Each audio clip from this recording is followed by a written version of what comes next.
നോക്കിയാൽ ഒരു തുള്ളി പോലും പൊറുക്കാൻ കിട്ടുന്നത്. 2 ദിവസം തിരിച്ചു വന്നിട്ട് ഞാൻ ഉറങ്ങിയില്ല. കാരണം അത്ര ഡേഞ്ചറസ് ആയിട്ടുള്ള സ്പോട്ടിലൂടെ വണ്ടി ഓടിക്കുന്നത്. അപ്പൊ ഞാൻ അവിടെ ആ വണ്ടി ഓടിച്ചോണ്ടിരുന്നിട്ട് ഈ വചനം ഒന്ന് ചിന്തിപ്പാണ്ടപ്പോൾ ഇടയാക്കി വന്നു. ഏലിയാവ് ഇതുപോലൊക്കെ ആയിരിക്കില്ല കർത്താവ് നിന്നിട്ടുണ്ടാവുക എന്ന് ചിന്തിച്ചു. കാരണം അവൻ നിൽക്കുന്നിടത്ത് പർവ്വതങ്ങൾ കീറുക, പാറകൾ തകരുക.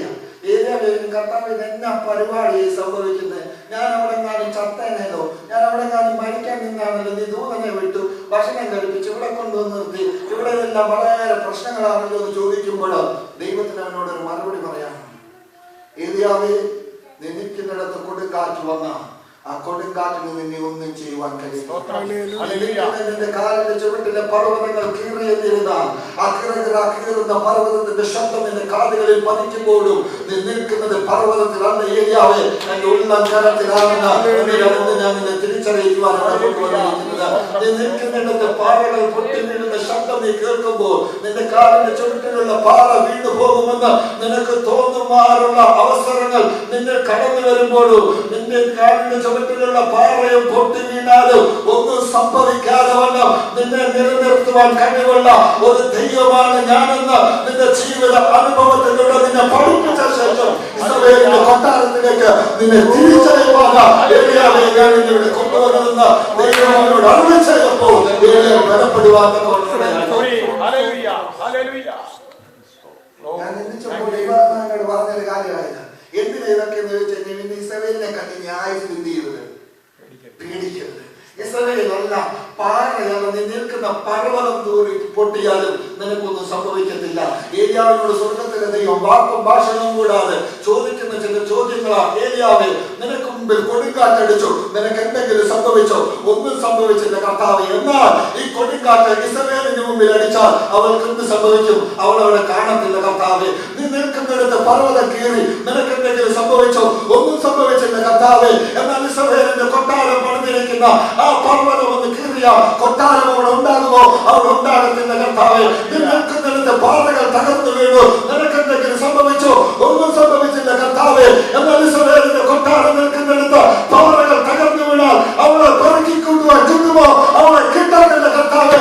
ദൈവനോട് പറയുന്നത്, എന്നാൽ എന്റെ ദാസനെ നീ ഫലപ്പെട്ട് മുന്നോട്ട് യാത്ര ചെയ്യുക, എനിക്ക് അധികം ശുശ്രൂഷ ചെയ്യുക.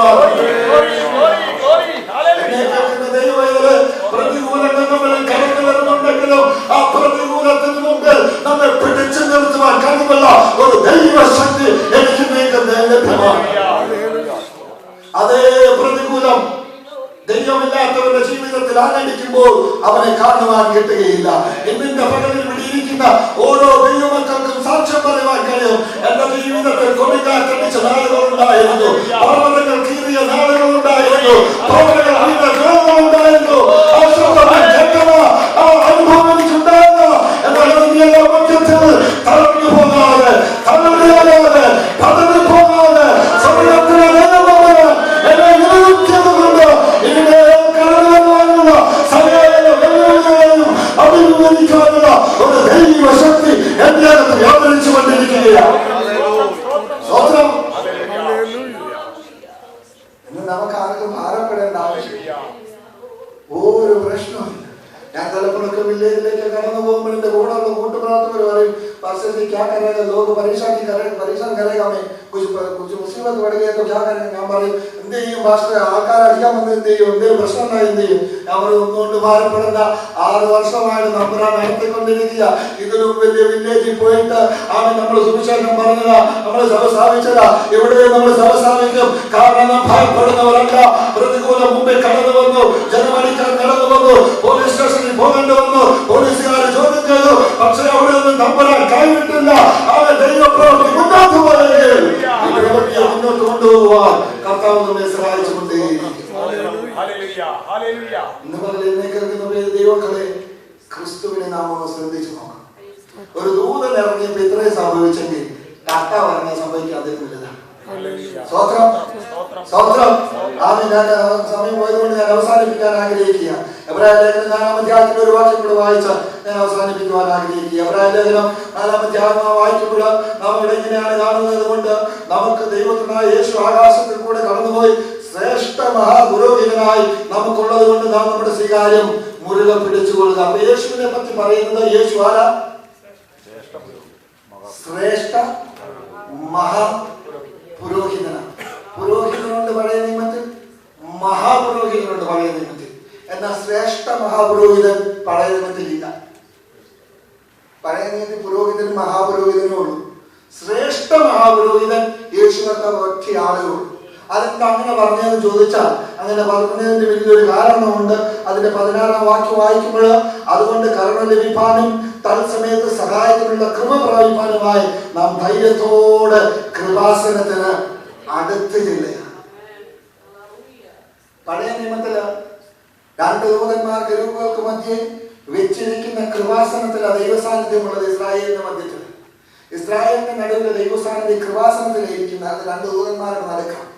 അവിടോട്ട് ആണ്ടിലൊരിക്കൽ മഹാപുരോഹിതന് മാത്രമേ പ്രവേശനമുള്ളൂ. അവിടെ പോയിട്ട് മഹാപുരോഹിതൻ അനുഗ്രഹം പ്രാപിച്ചിട്ട് ജനത്തിന് വേണ്ടി പാപക്ഷമ അപേക്ഷിച്ച് ദൈവത്തിന്റെ അനുഗ്രഹം പ്രാപിച്ച് പുറത്തു വന്ന് കൈ ഉയർത്തി ജനത്തെ അനുഗ്രഹിക്കുമ്പോൾ ജനം എല്ലാ അനുഗ്രഹത്തെയും സ്വീകരിക്കും. എന്നാൽ ഈ ലേഖനത്തിൽ ലേഖനകർത്താവ് എബ്രായ വിശ്വാസികൾക്ക് ലേഖനം എഴുതുമ്പോൾ പറയുക, യേശു മഹാപുരോഹിതനല്ല, അവൻ ശ്രേഷ്ഠ മഹാപുരോഹിതൻ. എന്ന് വെച്ചാൽ അവൻ പുറത്തു വന്നല്ല നിന്നെ അനുഗ്രഹിക്കുന്നത്, അവൻ നിന്നെ കൃപാസനത്തിന് അടുത്തേക്ക് കൊണ്ടുപോയിട്ടാണ് നിന്നെ അനുഗ്രഹിക്കുന്നത്. സ്തോത്രം. അവൻ ആണ്ടിലൊരിക്കലും അവൻ ദൈവസന്നിധിയിലേക്ക് കടന്നു ചെന്നിട്ട് കർത്താവരുടെ പാപം ക്ഷമിക്കണമേ, ഇവരെ അനുഗ്രഹിക്കണമേ എന്ന് പറയുന്ന ഒരുവനല്ല.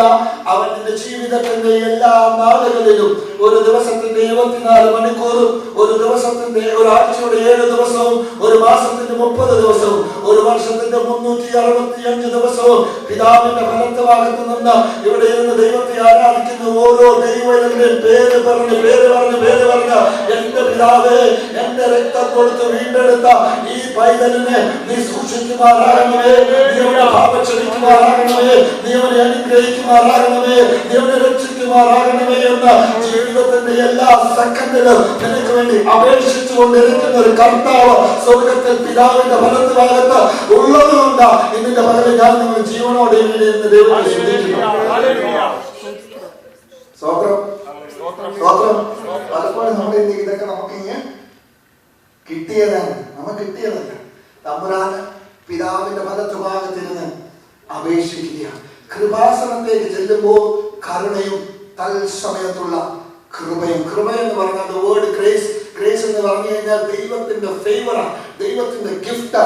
ഞാൻ നിങ്ങൾ എവിടെയായിരുന്നാലും ജോലി ചെയ്യാൻ പോകുമ്പോൾ അച്ചായി മരവാനിടയായി തീർന്നു, അവിടെ ചെന്നപ്പോൾ ജോലിയെല്ലാം നന്നായി ചെയ്യുവാനിടയായി തീർന്നത്. എന്നിരുന്നാലും നാം അറിയേണ്ട ഒരു കാര്യമുണ്ട്, നാം നന്നായി ചെയ്തതല്ല, ഫേവർ ഓഫ് ഗോഡ്, ദൈവത്തിന്റെ ഫേവർ, ദൈവത്തിന്റെ ഗ്രേസ് നമ്മുടെ ജീവിതത്തിലേക്ക് കടന്നു വരുമ്പോൾ നമ്മളെ നോക്കുന്നവനകത്തും നമ്മളിലേക്ക് ഒരു ഫേവർ അറിയാതെ കടന്നു വരും.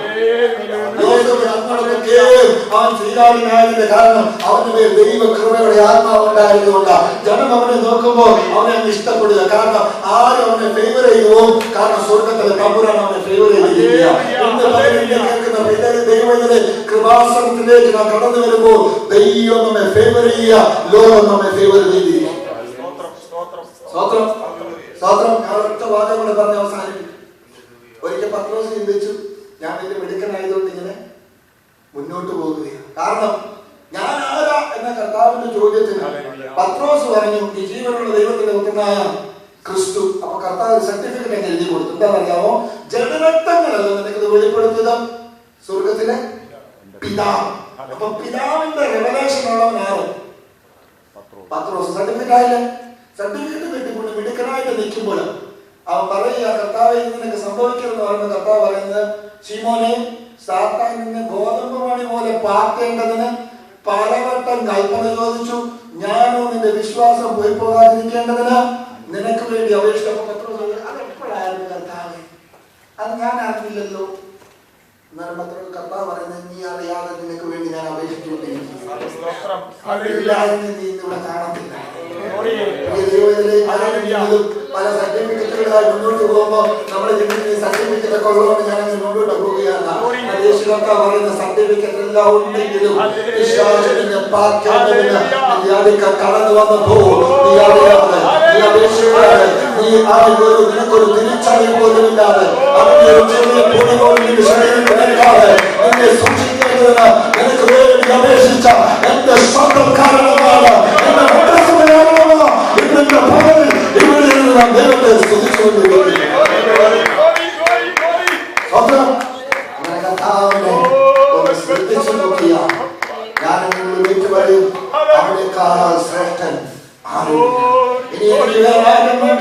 യേശു മാത്രം മതി.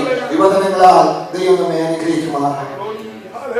സൗഖ്യദായകനേശു നടത്തുന്നെ അവനടിച്ചാലുമായതെനിക്ക് നന്മയ്ക്കായി തീരുമേ. അവനടിച്ചാലുമായതെനിക്ക് നന്മയ്ക്കായി തീരുമേ. യേശുവേ പ്രാണനാഥ നിന്നോടു ചേരുന്നതെനിക്കുലാഭം. യേശുവേ പ്രാണനാഥ